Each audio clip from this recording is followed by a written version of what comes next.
الحمد للہ رب العالمین والصلاة والسلام علی افضل الانبیاء والمرسلین نبینا وحبیبنا وحبیب رب العالمین وعلی آلہ وصحابتہ اجمعین ومن تبعہم بإحسان الی یوم الدین وبعد۔ محترم ناظرین و مشاہدین، حضرات و خواتین، السلام علیکم ورحمۃ اللہ وبرکاتہ۔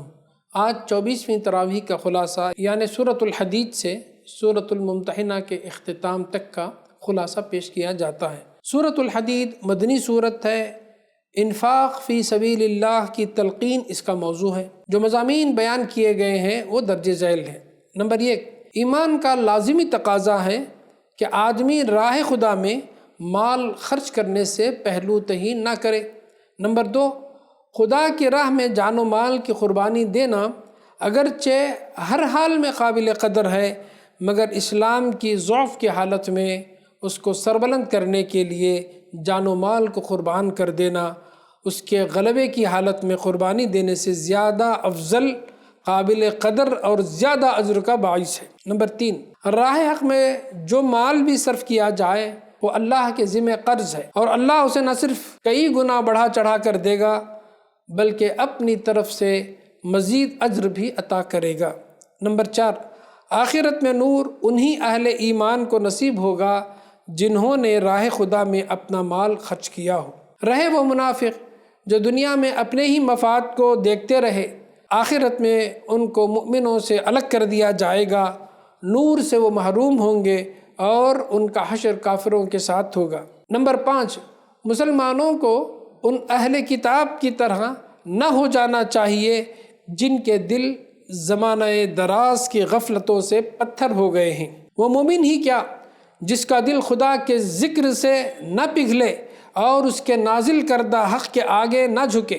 نمبر 6، اللہ کے نزدیک صدیق اور شہید صرف وہ اہل ایمان ہیں جو اپنا مال کسی جذبہ ریا کے بغیر صدق دل سے اس کی راہ میں صرف کرتے ہیں۔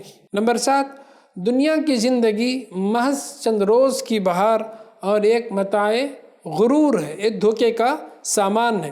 یہاں کی آرائش و زیبائش، یہاں کا دھن دولت جس میں لوگ ایک دوسرے سے بڑھ جانے کی کوشش کرتے ہیں، سب کچھ ناپائیدار ہے۔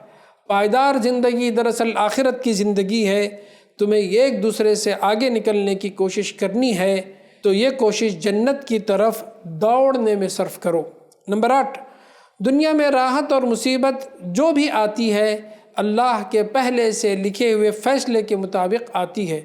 مومن کا کردار یہ ہونا چاہیے کہ مصیبت آئے تو ہمت نہ ہار بیٹھے اور راحت آئے تو اترا نہ جائے۔ نمبر 9، اللہ نے اپنے رسول کھلی کھلی نشانیوں اور کتاب اور میزان عدل کے ساتھ بھیجے تاکہ لوگ انصاف پر قائم ہوں، اور لوہا بھی اتارا تاکہ حق قائم کرنے اور باطل کا سر نیچا کرنے کے لیے طاقت استعمال کی جائے۔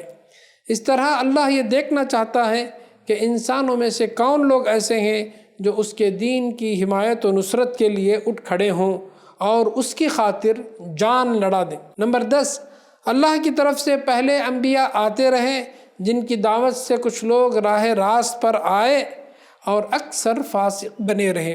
پھر عیسیٰ علیہ السلام آئے جن کی تعلیم سے لوگوں میں بہت سی اخلاقی خوبیاں پیدا ہوئیں، مگر ان کی امت نے رہبانیت کی بدعت اختیار کر لی۔ اب محمد صلی اللہ علیہ وسلم کو اللہ نے بھیجا ہے۔ جو لوگ آپ پر ایمان لائیں گے اللہ ان کو اپنی رحمت کا دوہرا حصہ دے گا اور انہیں سیدھی راہ دکھانے والا نور عطا کرے گا۔ اہل کتاب خواہ اپنے آپ کو اللہ کے فضل کا ٹھیکیدار سمجھتے رہیں، مگر اس کا فضل اس کے اپنے ہاتھ اور اختیار میں ہے، جسے چاہے اپنے فضل سے نواز دے۔ سورۃ المجادلہ مدنی سورت ہے۔ اس کا موضوع مسلمانوں کو اس وقت درپیش مسائل کے متعلق ہدایت دینا ہے۔ زہار یعنی شوہر کا اپنی بیوی سے کہنا انت علی کظہر امی کہ تیری پیٹھ میرے لیے میرے ماں کی پیٹھ کی طرح حرام ہے۔ اس کے شرعی احکام بیان کیے گئے۔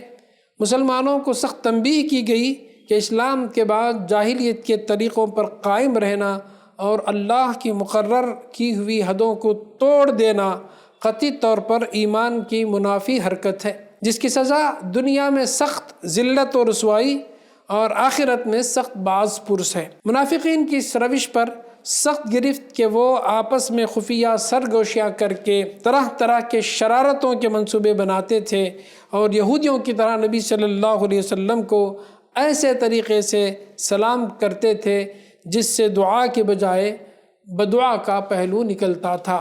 مسلمانوں کو تسلی کہ یہ سرگوشیاں تمہارا کچھ نہیں بگاڑ سکتی، اور یہ اخلاقی تعلیم کہ سچے اہل ایمان کا کام گناہ، ظلم و زیادتی اور رسول کی نافرمانی کے لیے سرگوشیاں کرنا نہیں، وہ اگر آپس میں بیٹھ کر تخلیے میں کوئی بات کرے تو وہ نیکی اور تقوی کی بات ہونی چاہیے۔ مسلمانوں کو مجلسی تہذیب کے کچھ آداب سکھائے گئے اور بعض معاشرتی عیوب کو دور کرنے کی ہدایت دی گئی۔ پھر اخیر میں مسلم معاشرے کے لوگوں کو، جن میں مخلص اہل ایمان اور منافقین اور مذبذبین سب ملے جلے تھے، بالکل دو ٹک طریقے سے بتا دیا گیا کہ دین میں آدمی کے مخلص ہونے کا معیار کیا ہے۔ ایک قسم کے مسلمان وہ ہیں جو اسلام کے دشمنوں سے دوستی رکھتے ہیں اور اپنے مفاد کی خاطر دین سے غداری کرنے میں کوئی تأمل نہیں کرتے۔ دوسری قسم کے مسلمان وہ ہیں جو اللہ کے دین کے معاملے میں کسی اور کا لحاظ کرنا تو درکنار، خود اپنے باپ، بھائی، اولاد اور خاندان تک کی پرواہ نہیں کرتے۔ اللہ نے صاف فرما دیا کہ پہلے قسم کے لوگ شیطان کی پارٹی کے ہیں اور خسارہ اٹھانے والے ہیں، اور دوسری قسم کے لوگ اللہ کے پارٹی کے لوگ ہیں اور حقیقت میں یہی فلاح پانے والے ہیں۔ سورۃ الحشر مدنی سورت ہے۔ بنی نذیر پر تبصرہ اس کا موضوع ہے۔ بنی نذیر کو نقض عہد اور نبی صلی اللہ علیہ وسلم کے قتل کی سازش کے جرم میں ان کے گھروں سے نکل جانے کا حکم دیا گیا ہے۔ پہلے تو وہ اس کی تعمیل پر راضی ہو گئے، لیکن بعد میں اپنے بعض حلیفوں کی شہ مل جانے سے وہ اکڑ گئے۔ بالآخر حضور صلی اللہ علیہ وسلم نے فوج کشی کی اور ان کو جلا وطن ہونے پر مجبور ہونا پڑا۔ ان کو یہ اجازت دی گئی کہ اپنے جو سامان وہ اونٹوں پر لے جا سکتے ہیں لے جائیں، چنانچہ جو کچھ وہ لے جا سکے لے گئے، بقیہ سامان پر مسلمانوں نے قبضہ کر لیا۔ ابتدائی آیات میں دنیا کو اس انجام سے عبرت دلائی گئی ہے۔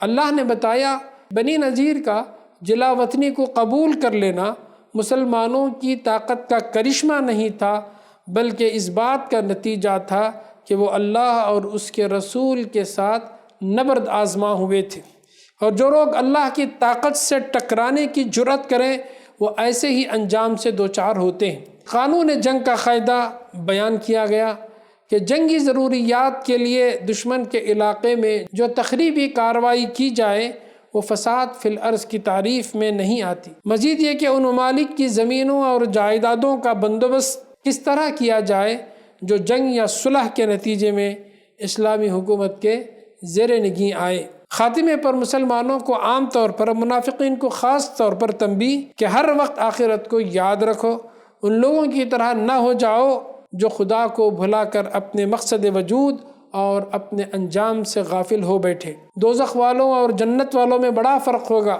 آسمان و زمین کی کامیابی صرف اہل جنت کا حصہ ہوگی۔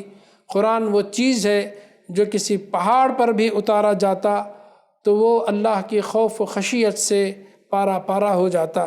اگر تمہارے دل اس کا اثر قبول نہیں کر رہے ہیں تو قصور قرآن کا نہیں ہے، بلکہ تمہارے دلوں کا قصور ہے کہ وہ پتھروں سے زیادہ سخت ہو گئے ہیں۔ سورۃ الممتحنہ مدنی سورت ہے۔ اس سورت کے 3 حصے ہیں۔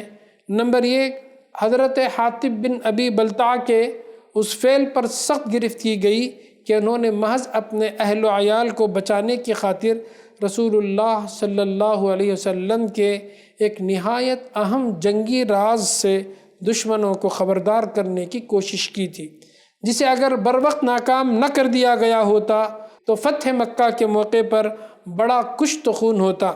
اللہ تعالیٰ نے تمام اہل ایمان کو یہ تعلیم دی ہے کہ کسی مومن کو کسی حال میں اور کسی غرض کے لیے بھی اسلام کے دشمن کافروں کے ساتھ محبت اور دوستی کا تعلق نہ رکھنا چاہیے، اور کوئی ایسا کام نہ کرنا چاہیے جو کفر و اسلام کی کشمکش میں کفار کے لیے مفید ہو۔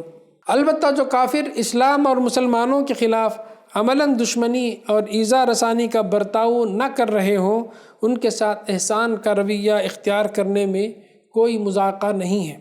نمبر 2، دوسرے حصے میں ایک معاشرتی مسئلے کا حل دیا گیا، یعنی یہ فیصلہ کہ مسلمان عورت کے لیے کافر شوہر حلال نہیں ہے، اور مسلمان مرد کے لیے بھی یہ جائز نہیں ہے کہ وہ مشرک بیوی کو اپنے نکاح میں رکھے۔ نمبر 3، رسول اللہ صلی اللہ علیہ وسلم کو ہدایت فرمائی گئی کہ جو عورتیں اسلام قبول کریں ان سے آپ ان بڑی بڑی برائیوں سے بچنے اور بھلائی کے تمام طریقوں کی پیروی کا عہد لے لیں۔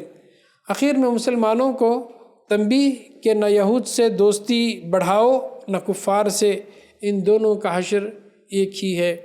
اسی پر یہ آیتیں ختم ہوتی ہیں۔